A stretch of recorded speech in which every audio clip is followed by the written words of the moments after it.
बहुत सुंदर। आज जब रामलला की बात चल रही है तो मेरा हृदय भर आया। महाराज जी लगभग 7 वर्ष पूर्व पंडित अधीर कौशिक जी, जो कि श्री अखंड परशुराम अखाड़ा राष्ट्रीय अध्यक्ष हैं, अखाड़ा चलाते हैं, बच्चे यहाँ पर बहुत सारे अखाड़े के उपस्थित हैं, उनके साथ जाने का सौभाग्य मुझे मिला। वहाँ पर सुग्रीव किला महाराज जी के सानिध्य में वहाँ पर भागवत चल रही थी, वहाँ पर मुझे जाने का सौभाग्य मिला। तो उस बीच में जब मैं दर्शन करने के लिए गया तो महाराज जी छोटे से तंबू में जो है राम जी थे और मेरी आंखों से अश्रु बह रहे थे। मैंने कहा राम को चाहने वाले, राम को मानने वाले, राम के नाम पर कमाने वाले, खाने वाले, बड़ी बड़ी एसियों में रह रहे हैं, एसी रूम में रह रहे हैं, महलों में रह रहे हैं, और हमारे राम एक तंबू में रह रहे हैं। बहुत दुख हुआ था। परंतु जैसे ही मुझे पता चला कि राम जी का जो है भव्य मंदिर निर्माण हो रहा है, और आज जैसे ही पता चला कि उसका जो है उद्घाटन होने वाला है, तो बहुत ही प्रसन्नता मुझे है, बहुत प्रसन्नता है। मैं परम पूज्य प्रधानमंत्री नरेंद्र मोदी जी को और सभी को बहुत बहुत बधाई देता हूं, बहुत बहुत धन्यवाद देता हूं कि आपने जो है राम जी को जो है तंबू से उठा करके राम जी के भवन में स्थापित किया है। इसके लिए आपका जो नाम है वह स्वर्ण अक्षरों में लिखा जाएगा। तो मैं ज्यादा समय नहीं लेता हूं, क्योंकि दीपक अरोड़ा जी जो कि भंडारा प्रसाद बना रहे हैं, वो बार बार मुझे कह चुके हैं गुरुजी प्रसाद तैयार हो चुका है। परंतु इसी बीच में हमारे विशाल जी भी आ गए हैं। देखिए, कई लोग कहते हैं कि गुरुजी ये मंच जो है राजनीति, ये नहीं, ये विशेष लोग हैं, समाज सेवी लोग हैं, इनके द्वारा जो आपको सुनने को मिलेगा, अगर 10 बातों में से एक बात भी आपके मन को छू गई तो हो सकता है उसी बात से हमारा जीवन परिवर्तित हो सकता है। इसीलिए श्रेष्ठ लोगों का उद्बोधन कराया जाता है, उनका जो है उद्बोधन के माध्यम से जो है सन्मार्ग पर चलने की प्रेरणा हमें दी जाती है। तो मैं चाहूंगा ज्यादा समय नहीं, क्योंकि महाराज जी के उद्बोधन के बाद जो है भंडारा प्रसाद प्रारंभ हो जाएगा, तो मैं चाहूंगा कि 2 शब्द हमारे विशाल जी भी यहाँ पर अपने। चलिए, विशाल जी की ओर से आप सबको बहुत बहुत बधाई, बहुत बहुत बधाई। चलिए, गुरुर् ब्रह्मा गुरुर् विष्णु गुरुर्देव महेश्वर गुरु साक्षात परब्रह्म तस्मै श्री गुरुवे नमः। अखंड मंडलाकारं व्याप्तं येन चराचरं तत्पदं दर्शितं येन तस्मै श्री गुरुवे नमः। गुरु गोविंद दो खड़े काके लागों पाए, बलिहारी गुरु आपकी गोविंद दियो बताए। क्योंकि गुरु के द्वारा ही गोविंद तक पहुंचने का मार्ग मिलता है, इसलिए गुरु के चरणों में मैं बारंबार वंदन करता हूं और गुरु महाराज से प्रार्थना करता हूं कि यहाँ पर जितने भी यहाँ पर जनमानस विराजमान हैं, आपका आशीर्वाद सबको मिले और सबके घर में सुख समृद्धि, धन धान्य, आयु आरोग्य की वृद्धि हो। मां मनसा देवी की कृपा सभी के घरों में हो। पूज्य गुरुदेव।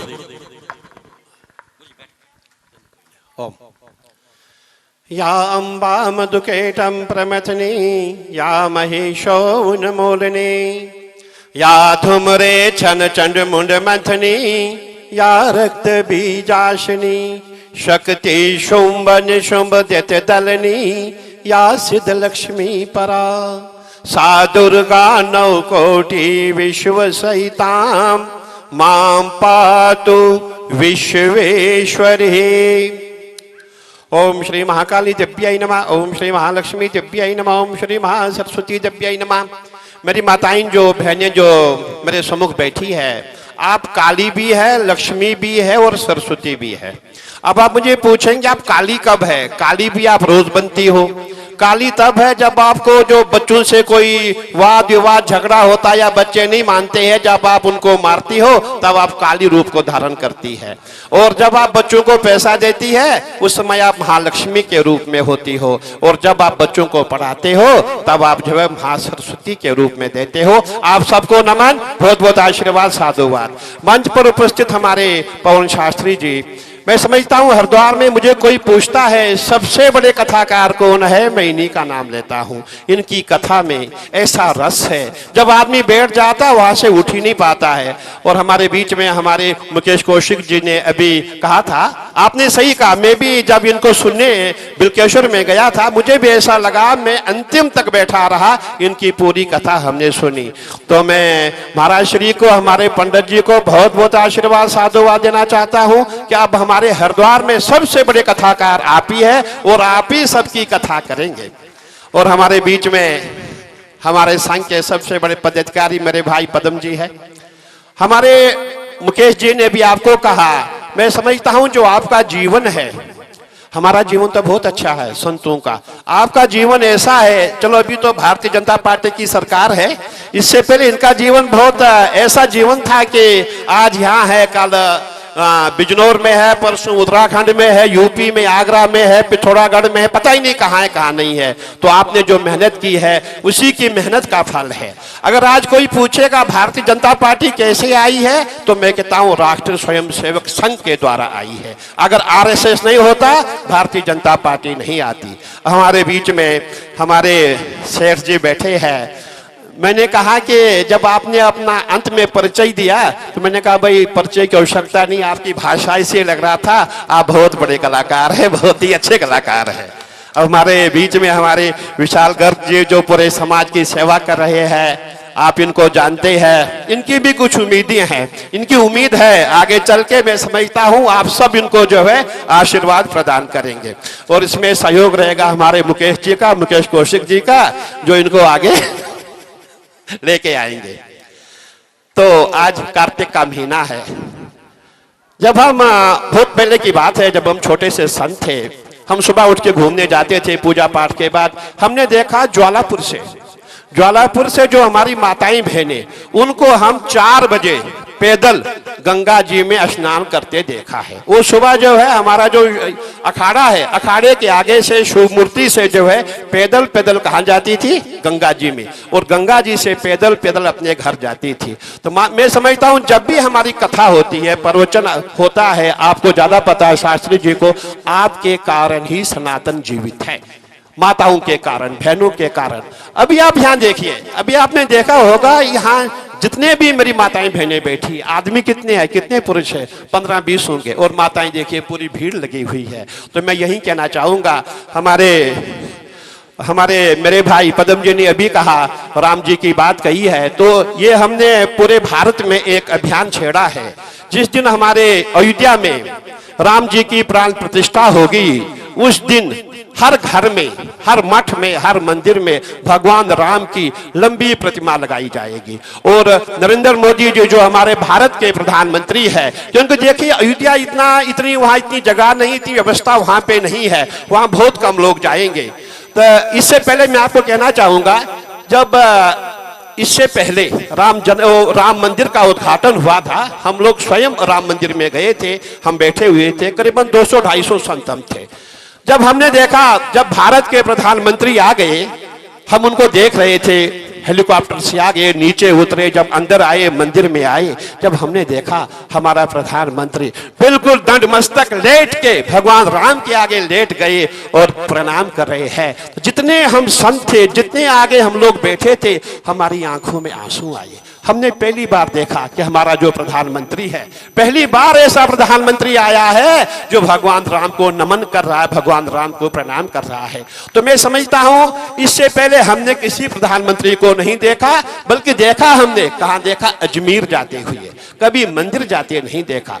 हमें लोग पूछते हैं, मैं अभी मुकेश जी उज्जैन में था, मुझे वहां बुलाया गया था, तो लोगों ने मुझे कहा भाई आप कैसे संत या भाजपा की बात करते हैं। मैंने कहा भाई मैं भाजपा की बात नहीं करता हूं, मैं मोदी जी की बात करता हूं, मैं शाह जी की बात करता हूं, मैं योगी जी की बात करता हूं, जो राम को लाए हैं, जिन्होंने राम का मंदिर बनाया, जिन्होंने काशी विश्वनाथ बनाया, जिन्होंने उज्जैन में महाकाल लोक बनाया।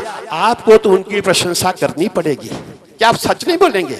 सच तो आपको बोलना पड़ेगा। और हम संत हैं, हमें कोई पद नहीं चाहिए, हमें कोई टिकट नहीं चाहिए, लेकिन जो सत्य है, सत्य हमें बोलना पड़ेगा। अब पूरा सनातन, अब ये जो सनातन है, जो रोज इसका जो है आप देखते, आप सुनते आए भाई सनातन का ये हो रहा, वो हो रहा। सनातन क्या है? सनातन कोई अलग वस्तु नहीं है, सनातन वही है जब आप सुबह उठते हैं, जो सत्य कार्य आप करते हैं, आप पूजा करते हैं, पाठ करते हैं, वही सनातन है। जो हमारी पद्धति है, जो हम जीते हैं, जो सत्य मार्ग, जो हमारी जो वैदिक रीति है, जो हमारे जैसे आप मेरी माताएं बहनें सुबह उठती है, सुबह उठ के भजन करती है, अपनी पूजा करती है, वही तो सनातन है। अब हमें यह भी देखना है कि सनातन के रक्षक कौन है। तो मैं यही समझता हूं हमारे भारत में अगर सनातन के कोई रक्षक हुए हैं तो वो हमारे मोदी जी ही हुए हैं। मैं छोटी सी कथा कहना चाहता हूं। आज सुबह मैं वहां बोल नहीं पाया।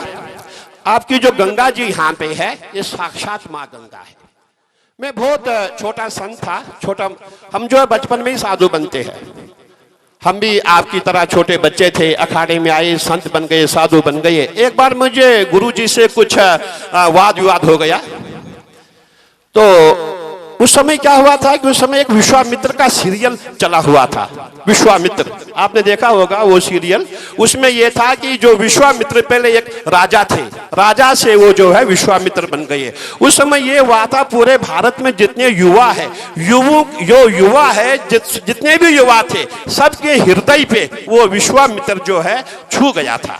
और उसमें ये हमें भी हुआ कि हमें भी विश्वामित्र बनना चाहिए, हमें भी साधना करनी चाहिए। अखाड़ों में शायद हमें अखाड़ों में काफ़ी काम होता था। मैंने कहा भाई मैं साधना करूँगा। मैंने अखाड़ा छोड़ के मैं बाहर आ गया।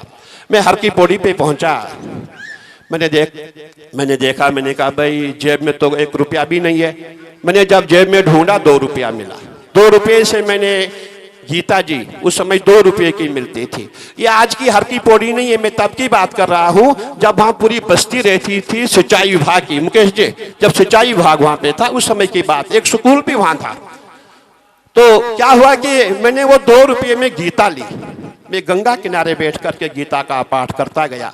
पूरा दिन बीत गया, शाम हो गई और पेट में बहुत भूख लगी थी, खाने को कुछ नहीं मिला।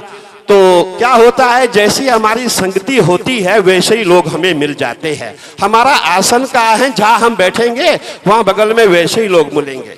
मैं वहाँ बैठा हुआ था, इतने में कुछ भिक्षुक लोग आ गए। वो बोले भाई महात्मा जी लगता है आप बहुत भूखे हैं, हम हलवा लेके आए हैं। मैं कहा भाई कहाँ से लाए? बोले वो गुरु का लंगर है। मैं कहा ये लंगर कहाँ है? बोले सामने है। तो मैंने सोचा हमारा अखाड़ा जो है हमेशा देता आया है, मैं आज इसकी भिक्षा कैसे लूँगा। मैंने कहा माँ गंगा नहीं। मैंने कहा मेरा हाथ ऐसे करना उचित नहीं, हम तो हमेशा दिया, हमने लिया तो नहीं है, ये उचित नहीं है। मैं गंगा जी से बातें करने लग गया। मैं अपनी माताओं बहनों को सुनाना चाहता हूँ कि गंगा जी में कितनी शक्ति है। वो शक्ति तुम्हारी आस्था में है, तुम्हारी श्रद्धा में है। अगर आपके अंदर आस्था है, आपके अंदर श्रद्धा है तो वाकई आपको शक्ति का चमत्कार होगा। इतने में क्या होता है, मुझे भूख बहुत लगी थी, मैंने गंगा जल पी लिया। शाम हो गई, अब सोता कहाँ, बिस्तर नहीं है, बिछौना नहीं है, कुछ नहीं है। मैं वहीं गंगा किनारे सो गया। सुबह उठा और भूखा पेट, दिन में गंगा जल पिया। लेकिन गीता का पाठ, हमारे मुकेश जी ने अभी कहा, गीता की बात कही, तो गीता जो है, गीता का पाठ में कंटिन्यू करता गया। शाम हो गई, 2 दिन हो गई, तीसरा दिन हुआ। जब सुबह में उठा, मैंने कहा माँ जब तक भूख बर्दाश्त है मैं तेरा जो पाठ है पूजा करता रहूंगा। जिस दिन भूख बर्दाश्त नहीं होगी, पूरे विश्व से यहाँ अस्थियां आती है, मैं भी तेरे में समा जाऊंगा, क्या दिक्कत है। मेरे मन में एक भाव पैदा हुआ कि माँ जो भी कुछ है तू ही है, अब जो भी कुछ है तू देगी तो मैं लूंगा, बाकी ये मुझे क्या देंगे ये लोग, इनसे मैं कभी नहीं लेता। तो क्या हुआ, मैं जब आगे को निकला, वहाँ एक स्कूल था, कोई एकेडमी थी वहाँ पे, मुझे ध्यान नहीं है, और बस्ती बहुत थी वहाँ पे। और उस समय कौन सा महीना था? अगस्त का महीना था। अगस्त में जब कावड़ मेला समाप्त हो जाता है तब भी हरिद्वार में कितनी भीड़ होती है, बहुत भीड़ होती है। मैंने देखा एक झाड़ी है, झाड़ी के ऊपर 500 का नोट है। मैंने कहा भाई 500 का नोट है, 3 दिन का भूखा था मैं। मैंने कहा माँ नहीं, पता नहीं किसका गिरा होगा, मैं नहीं उठाऊंगा। मैं गंगा जी के पास आ गया, वहाँ बैठा। आधा घंटा हो गया, मैं दोबारा गया। वहाँ मैंने 3 नोट देखे 500 के। मैंने कहा माँ ये क्या हो रहा, और हजारों लोग वहाँ से निकल रहे हैं।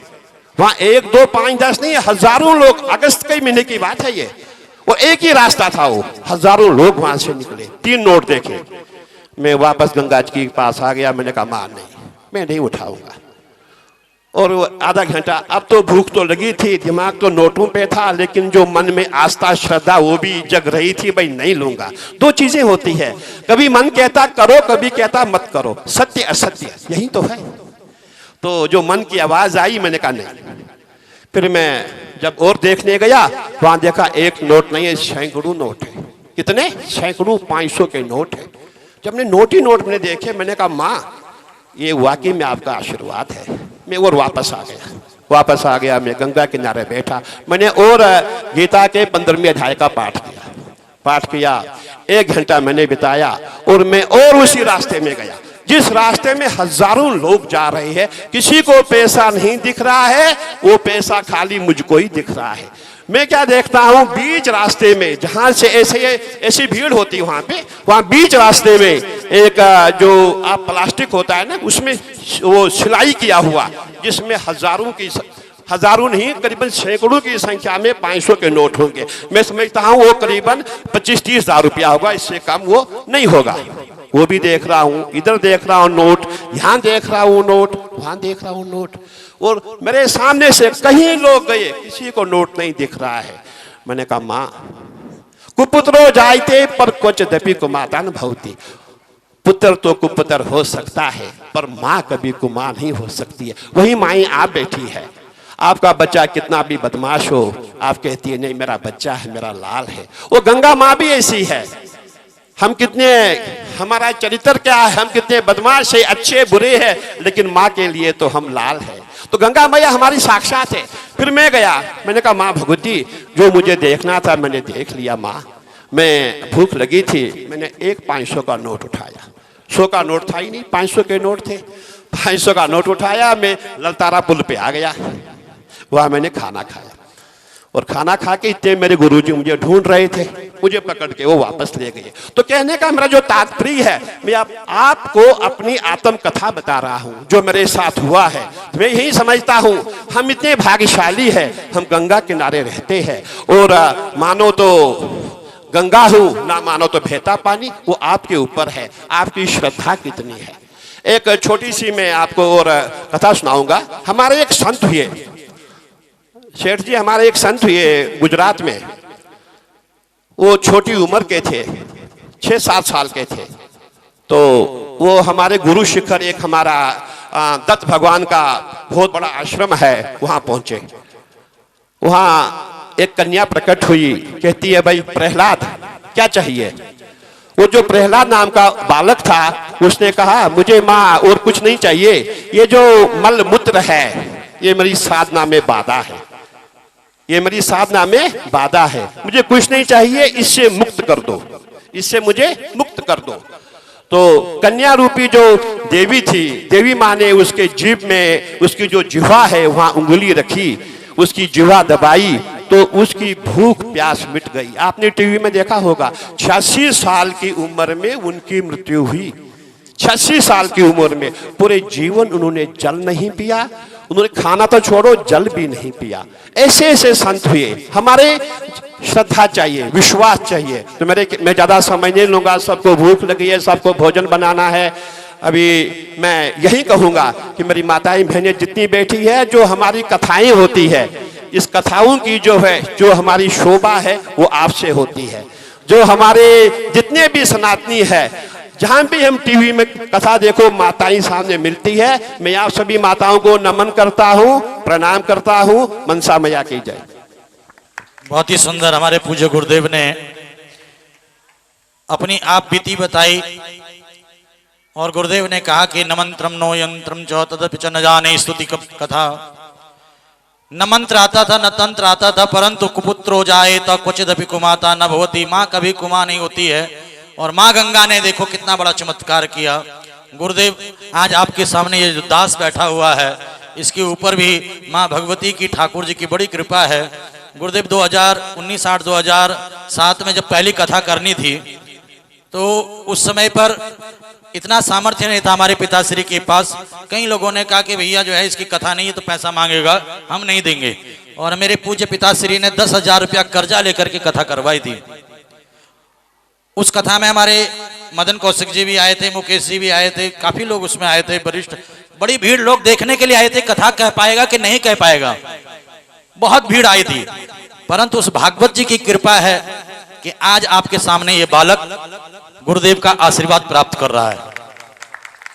इतने लोगों का प्यार स्नेह मिल रहा है। ये तो सिर्फ केवल जो है व्हाट्सएप पे एक मैसेज डाला था, और इतना आप लोगों का आशीर्वाद इस बालक को मिल रहा है। यहां तक कि नोएडा से चल करके पूरा का पूरा जन समूह में देख रहा हूं, पीछे जो है श्रीमती हंसा भूटानी और कुणाल भूटानी, बैठने की जगह नहीं तो खड़े होकर के जो है, हाँ, रेखा को भी देख रहा हूं, सबको देख रहा हूं मैं। तो ये सब ठाकुर जी की कृपा है, भागवत जी की कृपा है। और मैं आप सभी से निवेदन करता हूं कि रोज एक अध्याय का पाठ आप भागवत जी का जरूर करें, जरूर करें, जरूर करें। भंडारा प्रसाद तैयार है। मैं दीपक अरोड़ा जी को मैं बुलाऊंगा महाराज जी का आशीर्वाद लेने के लिए। दीपक अरोड़ा अगर आवाज सुन रहे तो आएंगे। और हमारे संगीतज्ञ हमारा सोनू है, शशिकांत जी हैं, हमारे जो है भाई साहब हैं। मैं चाहूंगा कि महाराज जी का आशीर्वाद प्राप्त करें। और इसके बाद देखिए, बस 5 मिनट हो गया, ये खोल करके देना आप ना। हाँ आ जाओ सोनू, आ जाओ बेटा। और ये साउंड पे हर्ष है, हाँ अगर नितिन है, ये जीके है, आ जाओ बेटा। बस थोड़ा सा इन बच्चों को, क्योंकि इन बच्चों का बहुत सहयोग रहता है मेरे साथ। ये कंधे से कंधा मिलाकर के मेरे साथ खड़े रहते हैं, बिना दक्षिणा की परवाह किए ये लोग एक आवाज पर मेरे साथ खड़े हो जाते हैं। तो ये इन्हीं से जो है मेरा बल है। आशीष को जाना था, शाकुंभरी देवी है भजन संध्या में। हाँ लक्की और हंसा अगर आवाज सुन रहे हो तो आगे आ जाएंगे। जगदीश शर्मा जी हैं हमारे बीच में। 5 बजे मैंने फोन किया तो 5 बजे मेरे पास जो है जगदीश शर्मा जी सेक्टर 1 अपनी बीएचएल में नौकरी करते हैं, वहां से चल करके आए। मैं जगदीश शर्मा जी को भी आमंत्रित करूंगा। शशिकांत भट्ट जी हैं हमारे बहनों ही है, परंतु मैंने फोन किया, मैंने कहा भाई आज ड्यूटी नहीं जाओगे आप, तो आप ड्यूटी आज छोड़कर, माता जी सासू जी बैठी हुई यहाँ पर हमारी बहन की, इन्होंने कहा नहीं ड्यूटी जानी है, छुट्टी बचा करके रखनी, गाँव आना है। परंतु इन्होंने कहा कि नहीं आज मैं यहाँ पर रहूंगा। मैं शशिकांत जी से भी कहूंगा कि एक बार आप आ जाएं। जिनका नाम नहीं ले पाया, जिनके बारे में मैं बोल नहीं पाया, मैं सब ठाकुर जी के सामने बैठे हुए हैं, मैं सबको हृदय से बहुत बहुत बहुत बहुत धन्यवाद व्यक्त करता हूं।